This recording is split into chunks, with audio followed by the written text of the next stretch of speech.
अस्सलाम वालेकुम स्टूडेंट्स, कैसे हैं आप। उम्मीद है कि आप सब ठीक ठाक होंगे। स्टूडेंट्स, क्लास 9th का चैप्टर सॉल्यूशन हमने स्टार्ट करना है और सॉल्यूशन में हम आज सिर्फ इंट्रोडक्शन की तरफ देखेंगे।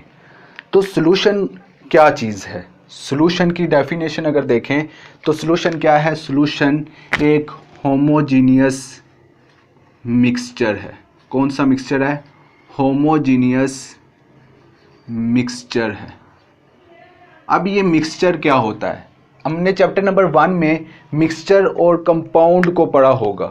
मिक्सचर और कंपाउंड को ये हम देख लेते हैं। मिक्सचर और कंपाउंड में फ़र्क क्या है, ये हम इतना ज़्यादा नहीं देखेंगे, सिर्फ एक ही फ़र्क देखेंगे जो ये बताता है कि ये मिक्सचर है, ये कंपाउंड है। मिक्सचर होता क्या है? मिक्सचर जब दो या दो से ज़्यादा सब्सटेंस, कितने? जब दो या दो से ज़्यादा सब्सटेंस आपस में मिलते हैं। कैसे मिलते हैं? Without fixed ratio. Without fixed ratio उसको हम क्या कहते हैं? उसको हम कहते हैं मिक्सचर। जब दो या दो से ज़्यादा सब्सटेंस या एलिमेंट फिक्स्ड रेशो के साथ मिलते हैं तो उसको हम क्या कहते हैं? कंपाउंड। यही फ़र्क है। ये फिक्स्ड रेशो नहीं होगी तो मिक्सचर, फिक्स्ड रेशो होगी तो क्या होगा? कंपाउंड। हम एक एग्जांपल देख लेते हैं। अगर ये हमारे पास है बीकर और इसमें है वाटर, कितना वाटर हमने ले लिया, फ़र्ज़ करें 100 सेंटीमीटर क्यूब वाटर ले लिया। क्या पानी को मीठा करने के लिए हमें शुगर चाहिए ना?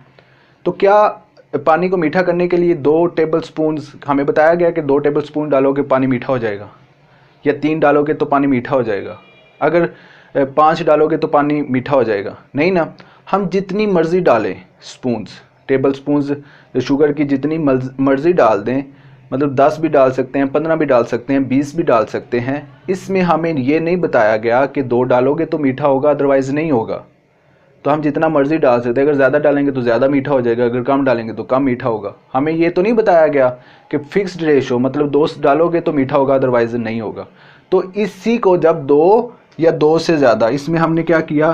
2 टेबल स्पून किसके? शुगर के डाल दिए, या 3 भी डाल सकते हैं, 4 भी डाल सकते हैं। इसमें फ़िक्स्ड रेशो नहीं है। जब फिक्स्ड रेशो के बगैर हम 2 या 2 सब्सटेंसेस आपस में मिलाते हैं उसको हम क्या कहते हैं? मिक्सचर कहते हैं। तो कंपाउंड किसे कहते हैं? कंपाउंड ये हमारे पास है, वाटर का मॉलिक्यूल है H2O। इसमें हाइड्रोजन के कितने एटम्स हैं? 2 हैं। ऑक्सीजन के कितने हैं? 1 है। तो अब वाटर का मॉलिक्यूल 2 हाइड्रोजन और 1 ऑक्सीजन का एटम होगा तो बनेगा। अब ये फिक्स्ड रेशो आ गई, फिक्स्ड रेशो की बात आ गई। अगर हम फ़र्ज़ करें कि ऑक्सीजन के 2 एटम्स कर देंगे तो क्या अब भी वाटर बनेगा? अब वाटर नहीं बनेगा, अब बनेगा हाइड्रोजन पर ऑक्साइड। समझ आ गई? तो हाइड्रोजन पर ऑक्साइड, क्योंकि अब फिक्स्ड रेशो को हमने क्या किया? रेशो के साथ छेड़छाड़ की, तो कंपाउंड भी चेंज हो गया। तो क्या कहते हैं? कंपाउंड उसे कहते हैं जब 2 या 2 से ज़्यादा एलिमेंट्स आपस में मिलते हैं विद द फिक्स्ड रेशो, उसको हम कहते हैं कंपाउंड। जैसा कि वाटर 2 हाइड्रोजन होंगे और 1 ऑक्सीजन का एटम होगा तो वाटर बनेगा, अदरवाइज वाटर नहीं बनेगा। मिक्सचर 2 या 2 ज़्यादा सब्सटेंस होंगे, लेकिन जैसे मर्जी मिक्सअप करें वो मिक्सर हो जाएंगे, उसमें फिक्स्ड रेशो की बात नहीं करेंगे, उसी को हम कहते हैं मिक्सचर। समझ आ गई? तो सॉल्यूशन क्या है? सॉल्यूशन भी एक क्या है? मिक्सचर है। क्या है? मिक्सचर है। अब हमने मिक्सचर की 2 टाइप्स पढ़ी थी, एक होमोजीनियस मिक्सचर और एक हेट्रोजीनियस मिक्सचर। हेट्रोजीनियस मिक्सचर की एग्जांपल दे देता हूँ, आपको होमोजीनियस समझ आ जाएगी। हेट्रोजीनियस मिक्सचर ऐसे उसमें सब्सटेंस होते हैं जिसमें हम आइडेंटिफाई कर सकते हैं कि ये क्या सब्सटेंस है। जैसा कि पेट्रोल में, या पेंट, रंग जिसे कहते हैं, रंग में अगर हम पानी डाल दें तो क्या हम बता सकते हैं कि ये पानी, ये पेंट है? बता सकते हैं, क्योंकि ये क्या है? हेट्रोजीनियस मिक्सचर हैं। समझ आ गई? मुख्तलिफ किस्म के मिक्सचर हैं जिसको हम मतलब आइडेंटिफाई कर सकते हैं। लेकिन होमो किसे कहते हैं? होमो कहते हैं एक जैसे। अब ये जो सॉल्यूशन है ये क्या है? होमोजीनियस मिक्सचर है। हम इसमें आइडेंटिफिकेशन नहीं कर सकते, सब्सटेंस की आइडेंटिफिकेशन नहीं कर सकते। जिसमें सब्सटेंस की आइडेंटिफिकेशन ना कर सकते हैं, शिनाख्त ना कर सकते हों, उस मिक्सचर को हम क्या कहते हैं? Homogeneous mixture. तो सॉल्यूशन भी क्या है? होमोजीनियस मिक्सचर है। तो सॉल्यूशन की डेफिनेशन किसे कहेंगे? सॉल्यूशन दो या दो से ज़्यादा सब्सटेंस से जब मिलता है और होमोजीनियस मिक्सचर बनाता है, उसको हम क्या कहते हैं? सॉल्यूशन कहते हैं। अब ये देखो, होमोजीनियस मिक्सचर बना रहा है, तो इस वजह से इसको हम क्या कहेंगे? इसकी जो हालत होगी वो होगी यूनिफॉर्म हालत होगी, मतलब एक जैसी हालत होगी, यूनिफॉर्म पोजीशन होगी। जब यूनिफॉर्म पोजीशन होगी मीन के इसका जो ये होते हैं वन फेज, एक ही हालत में होते हैं। जैसा कि मैंने आपको बताया कि ये हमारे पास है बीकर, ये हमारे पास क्या है? बीकर। इसमें क्या है? वाटर। और इसी में हमने क्या डाल दी? नमक डाल दी या चीनी डाल दी। क्या हम आइडेंटिफाई कर सकते हैं कि ये नमक है, ये पानी है? नहीं ना, क्योंकि मिक्स अप हो गए, एक ही फेज़ में कन्वर्ट हो गए। समझ आ गई? अब जो नमक है वो सॉलिड है, क्रिस्टल्स थे, पानी क्या था? लिक्विड था। सॉलिड के क्रिस्टल्स उसमें डाले, वो मिक्स अप हो गए, अब वो भी किस में कन्वर्ट हो गए? लिक्विड में कन्वर्ट हो गए, मतलब एक ही फेज़ बन गया। वो फेज़ कौन सा है? लिक्विड फेज़ बन गया। इसलिए सॉल्यूशन किसे कहते हैं? एक तो होमोजीनियस मिक्सचर, एक जैसा मिक्सचर, और दूसरा इसको क्या कहते हैं? ये एक ही फेज़ इसका होता है। अच्छा, हम इधर एग्जाम्पल ले लेते हैं। एग्जाम्पल ले लेते हैं, हमारे पास है एलॉय। एलॉय भी क्या है? एलॉय ये मिक्सचर है। क्या है? मिक्सचर है। किन चीज़ों, एलॉय वैसे क्या कहते किसे हैं? पहले इस बात को समझ लो। एलॉय कहते हैं मिक्सचर ऑफ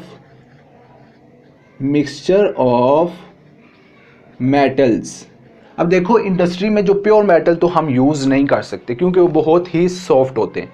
तो हम क्या करते हैं? मेटल्स का मिक्सचर बनाते हैं, मेटल्स को मिक्स करते हैं, बहुत सारे मेटल्स को मिक्सअप करके उनका क्या बनाया जाता है? अलॉय बनाया जाता है। फिर अलॉय हम क्या करते हैं? इंडस्ट्रीज़ में यूज़ करते हैं। मिसाल के तौर पर हमारे पास है मिक्सचर ऑफ एलिमेंट, मेटल्स की बात की ना, हम मेटल्स इधर ले लेते हैं जिंक और हम ले लेते हैं कॉपर। ये दो हमारे पास है मेटल। अब इन दोनों मेटल से क्या बनेगा? अलॉय बनेगा, और उस अलॉय का नाम क्या होगा? ब्रास। क्या नाम होगा? ब्रास। अब ये देखो, ये भी मेटल है, ये सॉफ्ट है, बजाते खुद सॉफ्ट है, ये भी सॉफ्ट है। इसको हम क्या करेंगे? इसका मिक्सचर बनाएंगे और क्या बनाएंगे? ये क्या बन जाएगा? ब्रास बन जाएगा। अब देखो, क्या ब्रास की अपनी खुसूसियात होंगी? नहीं, ब्रास की अपनी खुसूसियात नहीं होंगी। ब्रास में जो एलिमेंट्स पाए जाते हैं, अब कौन कौन से एलिमेंट्स है? कॉपर भी है, जिंक भी है, और इनकी जो प्रॉपर्टीज़ होंगी वही इसकी क्या होंगी? प्रॉपर्टीज़ होंगी। इसलिए जो ब्रास बनेगा जिन मेटल्स के साथ, वो प्रॉपर्टीज़ कौन सी शो करेगा? उन जिन कंपोनेंट से वो मिलकर बना हुआ है। समझ आ गई? अच्छा, आगे आओ। अब देखो, एक होता है सॉल्यूशन, एक होता क्या है? सॉल्यूशन, और एक होता है प्योर लिक्विड। एक हमारे पास क्या है? सॉल्यूशन है, और एक हमारे पास है प्योर लिक्विड। अच्छा, ये हमारे पास है, ये दो बीकर है हमारे पास, इसमें हमने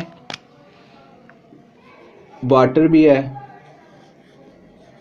इसमें सिर्फ क्या है? प्योर लिक्विड है, मींस के सिर्फ पानी है और कोई चीज़ नहीं है, सिर्फ पानी है, प्योर लिक्विड है।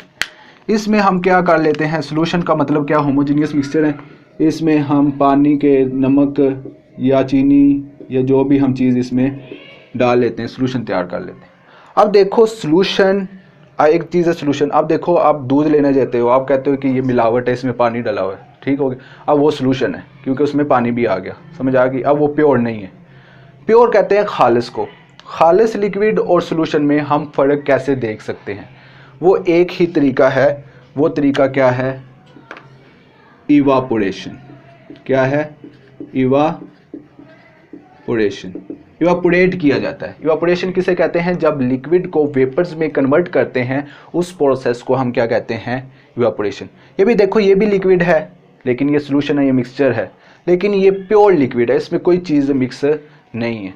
अब हम कैसे बता सकते हैं कि ये लिक्विड प्योर है या मिक्सचर है? हम वो किसके प्रोसेस के थ्रू बता सकते हैं? इवापोरेशन के प्रोसेस के थ्रू बता सकते हैं। अब इसमें हीट देना लाजमी है। अगर जब हीट हम देंगे, अगर उसमें से ये इवापोरेट होगा, अगर पीछे कोई रेजिड्यू रह गया, कोई मादा रह गया, तो इसका मतलब ये है कि वो जो हमारे पास लिक्विड था, जो मिक्सचर था, वो क्या था? सॉल्यूशन था। अगर हम हीट दें तो वो सारा का सारा क्या हो जाए? इवापोरेट हो जाए, सारा का सारा लिक्विड वो वेपर्स में कन्वर्ट हो जाए, तो पीछे कोई रेजिड्यू ना बचे, कोई पीछे चीज़ ना बचे, तो इसका मतलब ये है कि वो जो लिक्विड था वो प्योर था, उसमें कोई चीज़ मिक्स नहीं हुई थी। समझ आ गई? तो सॉल्यूशन और प्योर लिक्विड को हम कैसे उसमें फ़र्क देख सकते हैं? इवापोरेशन की मदद से। इवापोरेट करेंगे, अगर सारा का सारा लिक्विड इवापोरेट हो जाता है, वेपर्स में कन्वर्ट हो जाता है, उसका मतलब क्या है? वो प्योर लिक्विड है। अगर कोई चीज़ पीछे बच जाती है तो इसका क्या मतलब है? वो क्या था? सॉल्यूशन था। समझ आ गई? अच्छा, अब देख लेते हैं सॉल्यूशन के कंपोनेंट्स। इसके दो कंपोनेंट्स हैं।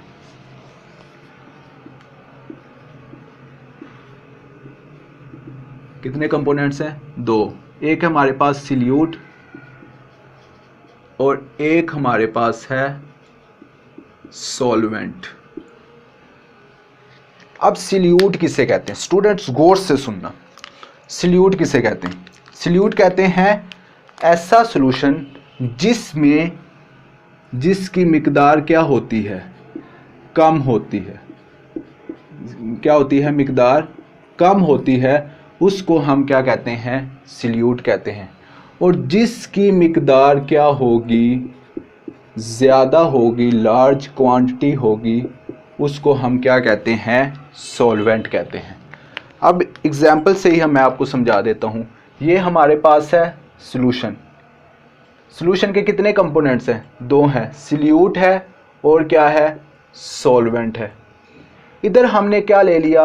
पानी ले लिया। ये हमारे पास सारा क्या है? पानी है। 100 सेंटीमीटर क्यूब हमारे पास क्या है? ये है पानी। समझ आ गई? इसमें हम क्या कर देते हैं?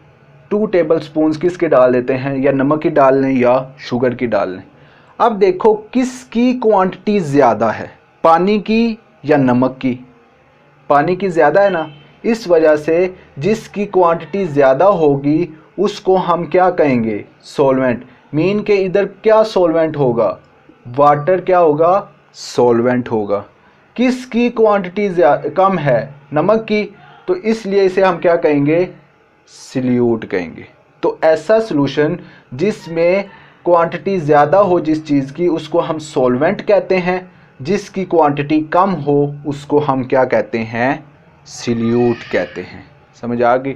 ये सॉल्यूशन के दो कंपोनेंट्स हैं।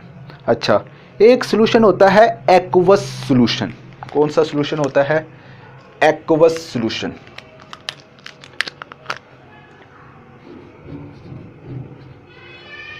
Aqueous solution. अच्छा, इधर वर्ड यूज हुआ है एक्वा। एक्वा का मतलब क्या होता है?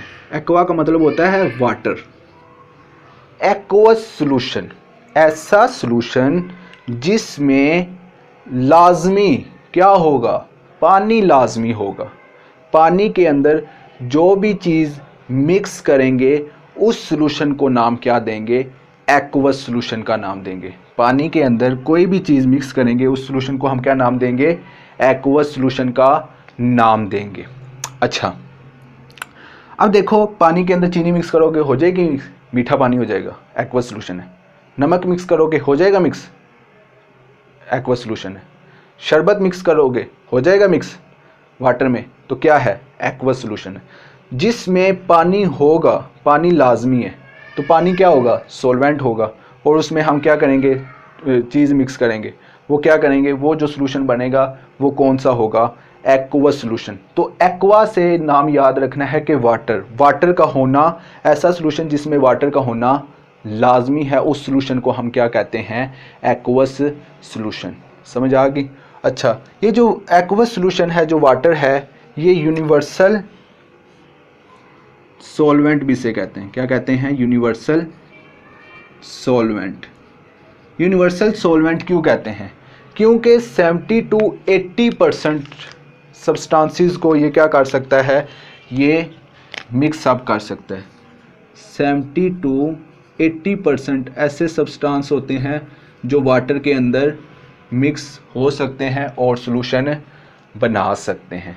तो ये हमारे पास था सॉल्यूशन का इंट्रोडक्शन, जिसमें हमने सॉल्यूशन की डेफिनेशन देखी कि ये क्या होते हैं, होमोजीनियस मिक्सचर होते हैं। ठीक हो गया। ये सॉल्यूशन की एग्जांपल है अलाय।